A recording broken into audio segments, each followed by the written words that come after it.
এটা হচ্ছে আমার পরিচয় দিয়ে, আমাকে অনেকেই চেনেন অথবা চেনেন না। আমি মোহাম্মদ জাকির নায়েক, আমার বাসা আপনাদের পার্শ্ববর্তী এলাকায় চকনন্দপুর গ্রাম।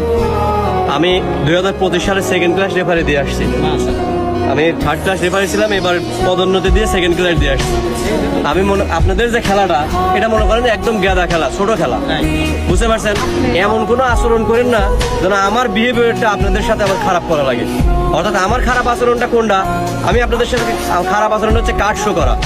আপনারা ভালো খেলবেন, আমি ভালো বাঁশি বাজাবো। আপনারা যেমন খেলবেন আমি ঠিক তেমনই বাঁশি বাজাবো। আমার কথা বুঝতে পারছেন?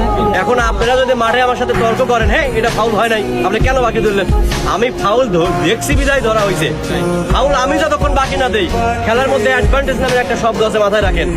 আপনার ফাউল হয়েছে ঠিক আছে, আপনার প্লেয়ার বল অ্যাটাকিং এ আছে, কমত অবস্থায় যদি গোল করার সম্ভাবনা থাকে, ওই ফাউল আমরা ধরি না।